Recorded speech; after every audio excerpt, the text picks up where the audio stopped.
Well, welcome to the SABC News, a special weekly series counting down to the G20 Leaders Summit happening right here in South Africa. Joining us on sign language is my colleague Fortune Madlala.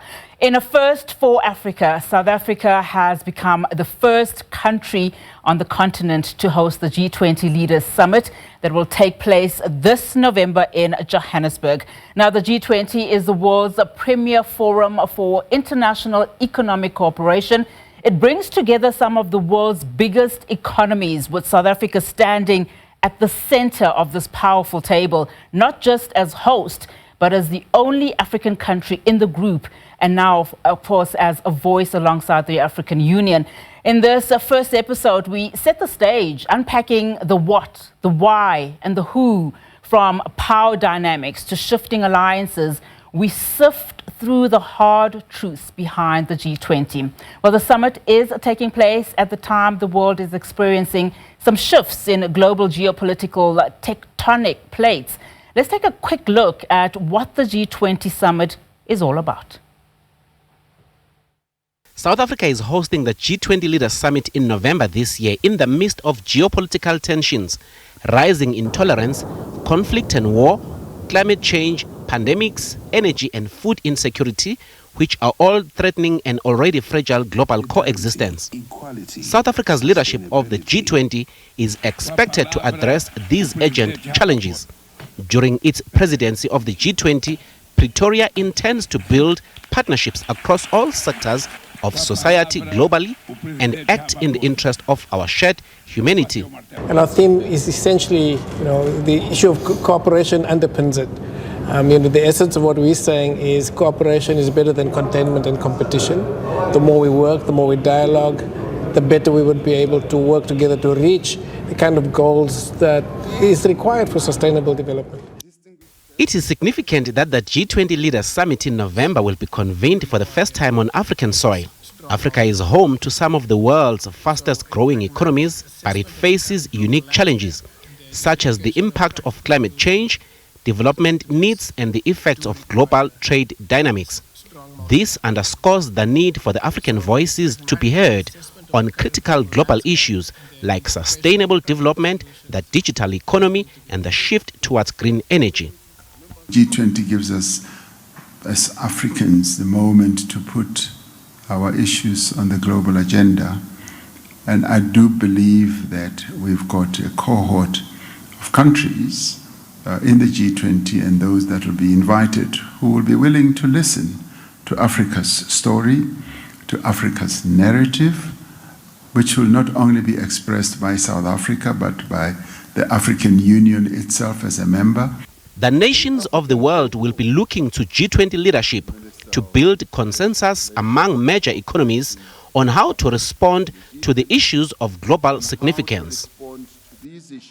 All right, we're now joined by SABC researcher Velimseni Mtiane to delve deeper into the structure of the G20. Veli, a very good afternoon to you. So let's get a visual sense then and placement of who exactly the G20 is. Good afternoon, of course. You as a research team, in fact, you did that research that we've just seen.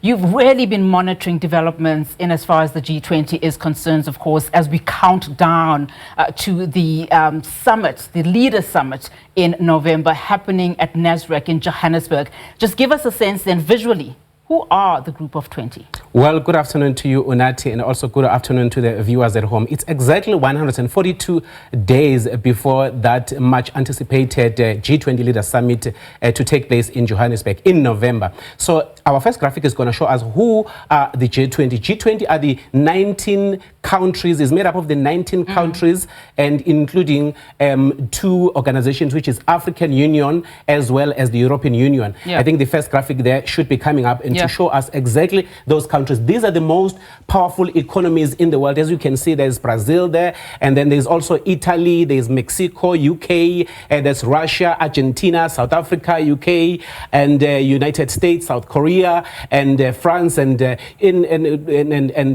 Canada, and you can see Germany, and you can see Turkey, and you can see Saudi Arabia, China, India, Japan, as well as Indonesia. These are the 19 countries that form G20. But in the next slide, we will see that there are also two organizations, which is in the African Union. So the next slide must then roll up to show us those two organizations that form part of the G20. I think this is not the correct one, but nonetheless, we are here. So the G20, in terms of the leadership of G20, they use a troika system. So a troika system, they look at the previous presidency of G20, and in this case, it is Brazil, and then it's the current presidency, which is South Africa, and then followed by the United States, which is the next presidency of G20. So all these three countries, they form the troika. Remember, Unati, there is no permanent secretariat in terms of the G20. So these countries, they work together so that they coordinate in terms of the presidency, and then the one who is holding the presidency puts together the agenda in consultation with other members so that they could bring a collaborated response to the developing issues in the global economy. So this, firstly, let's say, we said it's 19 countries, right? But there is a permanent visitor, which is Spain. Spain is not a permanent member of G20, but is a permanent visitor, meaning that in each and every summit of G20, they are always invited, but they have limited rights in it. And then we have got European Union, and we also got the African Union, which joined in 2023. So as we have said, only South Africa in the African continent is the member of G20. I want to go back to, the slide that had the troika, if they can take us back to that slide. I mean, this is a very important one, and I'll tell you why. We're going to be speaking to our guests just to unpack what exactly, the troika is. But you've touched a little bit on it. I mean, what is important about the troika is that, of course, on the 21st of December, if I'm not mistaken, 2024, the 1st of December, I beg your pardon, 2024, Brazil handed the baton to South Africa. It, of course, had the G20 presidency last year. South Africa is going to be handing that baton to the United States of America. But of concern, of course, is the fact that the USA has really not participated to the extent that would have been likely possible. Well, our guest is here. He will definitely give us more information as to what is happening behind the scenes in terms of the relationship between South Africa and the United States. And indeed, we are all hoping that the President of the United States will be here so that he could take the baton from our President come November this year. So the economic significance, Unati, of G20, it's very much important that we highlight this. 85% of the global GDP is made up of these G20 countries, right? So, and also when it comes to the international trade, about 75% of the international trade is among these G20 countries. So it's quite a very important organization in terms of global GDP, in terms of international trade. We can see that they've got a clout. And then when it comes to the global population, so the 2/3 of the global population is made up of the G20. So you can imagine the countries that I just mentioned, only 19, and plus those two organizations, which is the African Union and the European Union. So as you can see here, the highlighted on red, they represent the population that is in the G20 member states, which is about the 2/3 actually. It's 2/3 of the global population. So this is where we are. It's very important economically in terms of the market. It speaks of the market here, and then it's also very important in terms of the international trade, as I've just mentioned. So I mean, we're talking about serious players here. We're talking about developed nations as well as, of course, developing nations. And I mean, this is important for South Africa because I know that South Africa wants to also put across some African priorities. I mean, how is this likely then going to be prioritized, do you think? Well, South Africa has been working behind the scenes in terms of the working groups. Remember, the G20 is divided into two tracks, and there is a finance track, which is led by the finance ministers, as well as the central bank governors, as well as the Shepherd track, which is represented in South Africa's case by Mr. Zain Dengo, who's SA's G20 Sherpa, where they look at these working groups in each and every theme when they've got the meeting. So they are working towards the summit. So by the time the summit arrives, and then they have reached a certain level of consensus, and where they are not reaching a consensus, they will find each other at the summit. Unati. All right, Veli, thank you so much for that. Of course, that was Velimseni Mtiane just delving in deeper into the G20. In a moment, of course, we will be joined by our guest, of course, just delving into the G20 even more.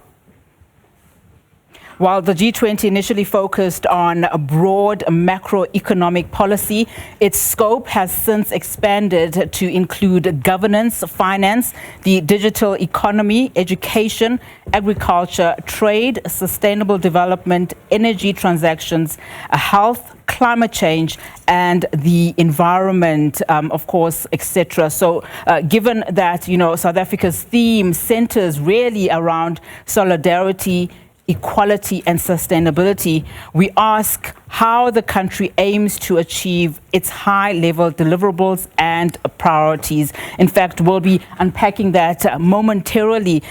We are now going to be joined, of course, by DIRCO representative.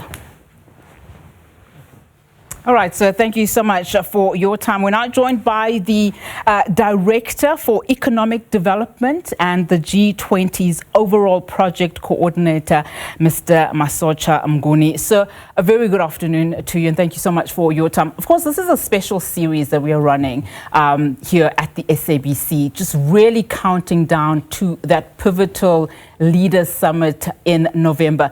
There's extensive work that has gone into this. So your role specifically really looks at coordinating all of that. Just give us a sense then in terms of what does it take to then, prepare for the G20 Leaders Summit in 2025? First of all, thank you very much for inviting us to this program so that we can share the work that has gone into South Africa's G20 presidency since its launch in December last year. So really the summit is a culmination of the work that would have been done since the launch of the presidency in December last year.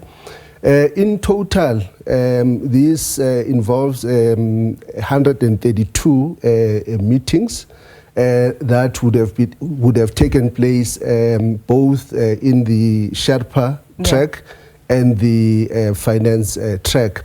At the current moment, of course, we had just passed the halfway mark with 73 meetings that have taken place thus far since the launch of this presidency. So we are well on our way to the summit. And of course, as we go to the summit, we have just concluded the third Sherpa meeting, which took place in Sun City in the Northwest Province last week, where we really assessed the progress that has taken place in the working groups. There are 15 working groups in the Sherpa track and also 8 working groups in the finance track. And the impression we got from the membership is that there has been significant progress in terms of the agenda that South Africa has put on the table. So at the current juncture, we are now transitioning to quite an important phase of South Africa's G20 presidency, which will be the negotiation of the ministerial outcome document, which of course will include some negotiations between the participants and invited guest countries. Yeah. And this process also will feed into the main negotiations for the Leaders Declaration, which is expected to be adopted by the leaders at the summit in November. All right, we've gone way ahead of ourselves because in this episode, I actually want us to establish some of the terminology that you're mentioning today. So we know, of course, that the Leaders Summit began in 2008, roughly, with the USA. Yes. I want to go back to that in terms of just talking about what the G20 of today is actually like. I mean, what informs it? And also, what power of influence does it really actually have outside, of course, of the UN system? You speak about those declarations that are going to be heard come the November 2025. But before we get to that, let's just speak about essentially what are we likely to see in terms of adoptions of some of those declarations, if at all? Okay. Yeah, so as you indicate, the current format of the G20 began in 2008 with the presidency of the United States. Initially, the primary focus of the G20 was on issues linked to global financial stability, but over the years, the agenda has broadened to include issues such as sustainable development, the climate agenda, debt sustainability, and so on. Of course, with South Africa's presidency of the G20, this marks the conclusion of the first cycle of the G20. The second cycle then resumes again next year with the presidency of the United States in 2026. Then in terms of the issues that are likely then to future in the declaration that would be adopted by summit. Of course, the issue of the priorities that South Africa has put on the table, they will feature prominently. Of course, these are buttressed by the theme, widely accepted theme of solidarity, equality, and sustainability, because it is our belief that in the current global and fractious geopolitical environment, the world does need more solidarity. We cannot have a world where there are islands of prosperity surrounded by oceans of poverty. And this, of course, also resonates with the African philosophy of Ubuntu. And then in terms of equality, this talks to the need for a more equitable global system. The stats that we are getting from institutions such as UNCTAD suggest that only 10% of the world richest countries hold about two-thirds of the global wealth. And of course, sustainability talks to meeting the needs of the present without compromising the needs of future generations. And I'm going to interrogate a little bit more around that theme of solidarity, equality, as well as sustainability. But I want to go back to what my colleague and I alluded to a little bit earlier on, and we were talking about the Troika system. Of course, we know that the G20 operates on the Troika system. You mentioned it also very briefly. And essentially, those are the three countries that are now working with South Africa, or supposedly, Brazil being the previous G20 presidency, South Africa having the current presidency, and of course the United States of America as G20 presidency coming up. How difficult has it been, do you think, to navigate? Firstly, you mentioned just the geopolitical situation that we're currently under, also in the world, when you start looking at the conflicts around the Middle East, the conflicts also in Eastern Europe, we're also, of course, looking at just some of the trade and tariff wars that we've also seen. How difficult has it been? You've got strained relations with South Africa and the United States too. You mentioned the third Sherpa that was held not too long ago in Sun City, where the United States of America had issued an apology and essentially wasn't there. Mm-hmm. Yeah, first of all, just to indicate that for the past 4 years, the Troika has mainly been comprised of countries from the Global South, with the last Troika, which was comprised of South Africa, Brazil, and India. And of course, these are countries that we are involved with in platforms such as IPSA and BRICS. And of course, this time around, you have the United States as the incoming president joining the Troika.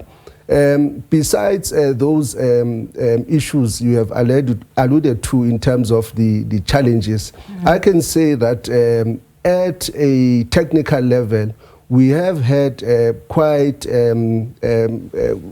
fruitful engagements with our counterparts in the United States, to an extent that we joined a team that was led by our Sherpa, Mr. Zain Dango, to Washington, where we had the first in-person Troika meeting. We were also joined by the Brazilian Sherpa, where, of course, we undertook to work together in pursuance of the agenda that South Africa has put on the table. But crucially, in terms of the issue of how the geopolitical question will be handled, when we met at the first foreign ministers meeting in Nasrec in February, we took a very important decision, which of course was a decision initially pushed by the Brazilian presidency, that geopolitical issues are not going to be discussed at the working group level. This is to make sure that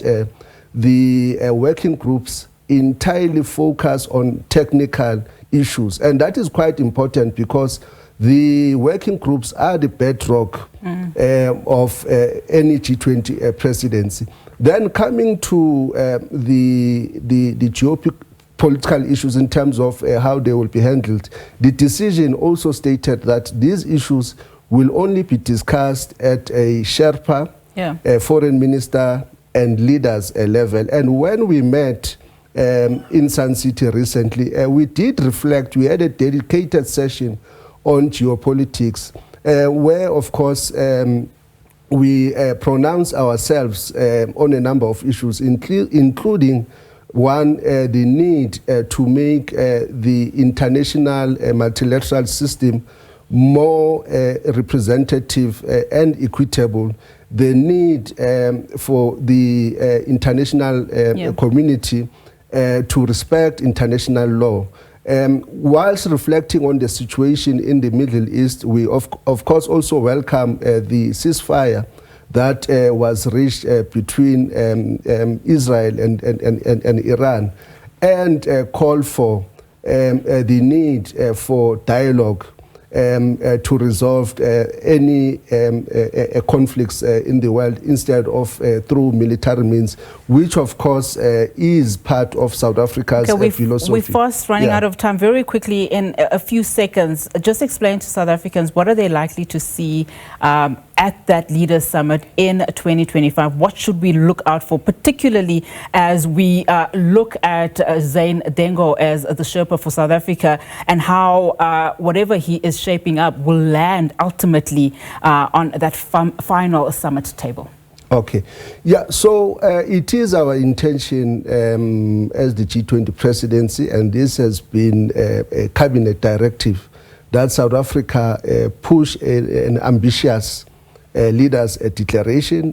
This intention to have an ambitious leaders declaration, of course, is one that was also welcomed by the members when we presented the framework for the declaration last week. And what does this ambition talk to? Of course, our priorities, the 4 priorities we've put on the table, namely strengthening disaster resilience and response, 2, mobilizing finance for a just energy transition, 3, the issue of ensuring debt sustainability for low-income countries, which is an important issue for the African continent. 4, of course, harnessing critical minerals for inclusive growth and sustainable. That's an important one. I think Minister Ronald Lamola also talked about it during the 3rd Sherpa. But unfortunately, Mr. Mnguni, we have run out of time. But these are weekly series. I'm sure we will have some of your colleagues come back here to talk about especially those key priorities. But thank you so much for your time. Well, that was Mr. Masocha Mnguni Durko's Director for Economic Development, and of course the G20's overall project coordinator. Well, as you've heard, of course, this moment is more than just hosting a summit. It's about leadership too, and influence. And it's also about just ensuring Africa's priorities don't make it onto the global agenda, but also shape it. So we'll continue, of course, to just track the progress right here on SA Today every Wednesday at 4:30 p.m. in the lead up to the G20 Summit. For now, thank you so much for your time, and of course to our guests, and also to Fortune Madlala. All right, let's listen now to just some of what people elsewhere in the continent are saying about the G20. Our teams took to the streets of Dar es Salaam in Tanzania and Kampala in Uganda to ask citizens there whether decisions taken at the G20 will have any positive impact, in fact, on the economies of African countries. Let's listen. Most of those countries are in Europe and America, so hosting it here, it's good, but not per se that it will make changes. Somehow I feel like by it being held here in Africa, they might discuss more of the things that affect also Africa. So I hope also my country will benefit from the decisions that will be made on this meeting. Currently there is a globalization, meaning that there is an industrial revolution. Now our country is going up live on mostly in economic development to be an industrial economic country. So we'll take a step toward the development of building so many infrastructures associated with the industries, so that people can benefit more, a lot of momentum will be created, and so on. And also it will be a call for the investors outside the country or all over the world to come and invest in our country. So the G20, from what I know, is a group of 20 powerful countries coming, and they have a summit, and I believe they've decided to come to South Africa, basically to put together, make policies, and to see how best they could work with other countries in Tanzania, Africa, and all over the world. So hopefully we'll get good exposure. Tanzania is a brilliant place. There's a lot of scope here. The tourism sector is big, it's booming, and we look forward to having more exposure and being on the map. The world has opened up. There are no countries that are not interlinked with others. Uganda is now trading with the rest of the world. We trade with European countries. Until recently, we were also trading with the United States of America. That means that the most industrialized are now looking upon us developing countries as partners, not as recipients of the dropouts in form of aid and humanitarian aid. To a lame person, like for example me, who is a Ugandan, and if at all I was someone who comes deep from Busoga, who doesn't know about even these Europeans, because we used to hear about the whites, it might not make any difference.